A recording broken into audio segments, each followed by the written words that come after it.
Support comes from Mosby Building Arts, on a mission to create remodeling experiences worthy of 5-star online reviews.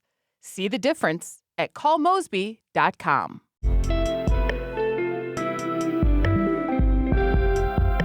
From the St. Louis Public Radio Newsroom, this is The Gateway.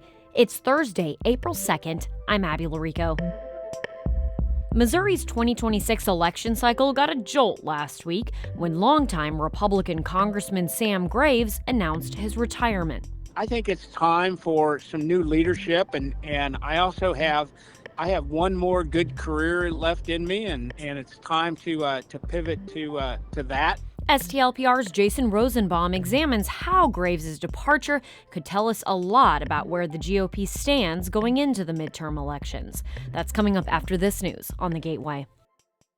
The Francis Howell Board of Education in St. Charles County has 3 seats up for election on April 7th. St. Louis Public Radio's Hiba Ahmed reports from a student-led candidate forum this week that's usually a given campaign stop for board hopefuls. The candidate forum was organized by student journalists and has been around for almost a decade. But for the first time, 3 candidates skipped the event. Conservatives Jane Pushkar, Lauren Greenwood, and David Jaworski said they had a different event to attend.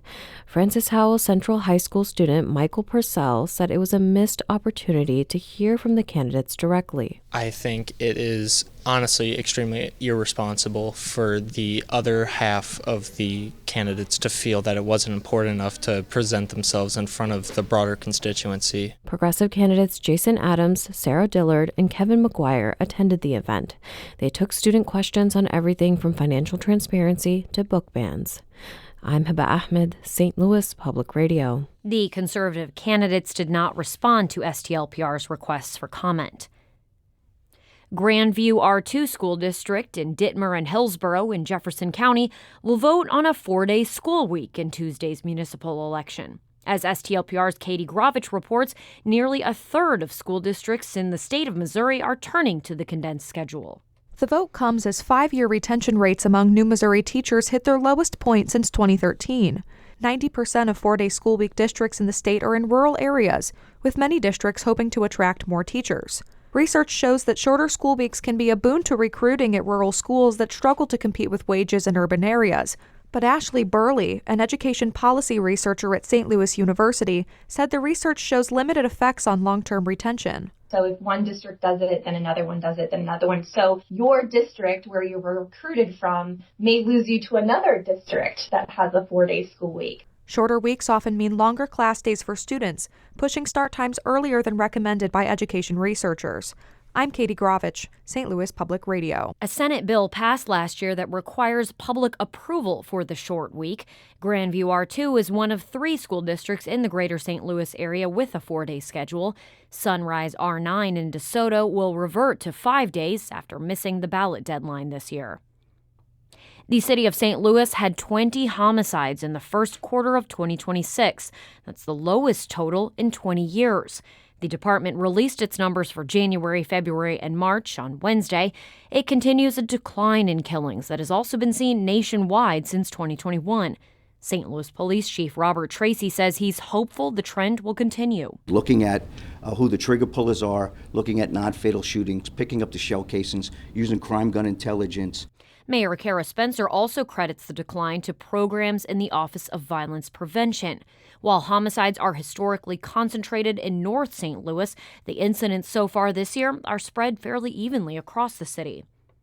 There are still serious questions about how much money the city of St. Louis will have to spend on the St. Louis Metropolitan Police Department. STLPR's Rachel Littman reports that's even as the city is well into the process of putting together its budget for next year. The city believes it is legally required to give the SLMPD about $210 million. The state-appointed board overseeing the department has officially set its expenses at about $250 million. But the board has also distributed documentation that says the city must allocate $330 million to the department. Mayor Kara Spencer says that number would be devastating to city workers. And the failure to have a resolution on this very critical matter is really throwing our budget process into chaos. The board says the $330 million figure is a working number, and they have not officially asked for more money. The funding question is likely headed to court. I'm Rachel Lippman, St. Louis Public Radio. The SLMPD is mourning one of its officers who died on the job yesterday. The department shared Officer Gregory Triplett suffered a medical emergency during a training exercise. He was taken to the hospital and died hours later. SLMPD says Triplett worked for the department for more than 30 years. Clayton police say they're still investigating after Robin Marshall Smith died at the St. Louis County Jail last month. Police confirmed her name yesterday with St. Louis Public Radio's Lucretia Wembley. Robin Marshall Smith's family says she was on medication for high blood pressure and heart issues when she was detained at the jail. She had been in custody for a week. Loved ones say they want to know if she received the proper care. Tracy Stanton is a founding member of the Freedom Community Center and one of Marshall Smith's longtime friends. She was loved and people care about her. There is no perfect person, but we all deserve honor, dignity, respect. In recent months, jail leaders have noted staffing shortages and say funding is lacking. At least 6 people have died in custody of the county jail since 2020. I'm Lucretia Wembley, St. Louis Public Radio. Drug offenders in Missouri could soon be fully eligible to receive SNAP benefits. Under federal law, convicted drug offenders are banned from receiving SNAP benefits, but a proposed House bill would opt out of the federal ban. This would allow all Missouri drug offenders to apply for SNAP benefits upon release from incarceration. Christine Woody is the Food Security Policy Manager for Empower Missouri. She says SNAP benefits can help keep previously incarcerated people out of prison. Someone who is returning to society after being incarcerated, if they have a lot of social supports, the recidivism rate drastically decreases. More than 30 other states have opted out of the ban. Similar legislation was passed by the Missouri House last year, but stalled in the Senate. Legislation to bring the Dome at America Center and the attached Convention Center in downtown St. Louis under the same governance is on its way to Governor Mike Kehoe's desk. The Regional Convention and Sports Complex Authority currently oversees the Dome, which is the former home of the Rams. The Regional Convention and Visitors Commission, also known as Explore St. Louis, oversees the Convention Center. The Missouri Senate approved a merger 29-1 yesterday with support from both bodies. The city, county, and state will each get to appoint 5 members to the new commission. The legislation also allows the commission to levy a 2% sales tax on purchases made inside the buildings.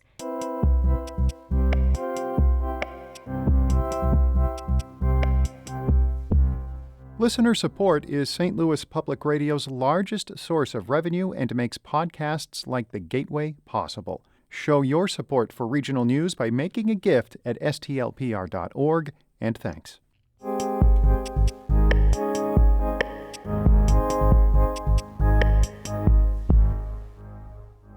Missouri's 2026 election cycle was shaken up last week when longtime Republican Congressman Sam Graves announced his retirement. St. Louis Public Radio's Jason Rosenbaum reports that the Northwest Missouri Republicans' departure could tell us a lot about Democratic strength during the midterm elections, depending on which congressional map is used for the contest. Graves' retirement was not a particularly well-kept secret among Missouri political leaders. He'd been in elected office since the early 1990s and would likely not be chairman of a major committee even if Republicans maintain their slim majority in the House. He says the possibility of Democrats taking over the House was not a factor in his decision. Instead, he decided to leave because he has a desire to do something else with his life at 62. And I've wrestled with it a little bit, and I think it's time for some new leadership. And I also have one more good career left in me, and it's time to pivot to that.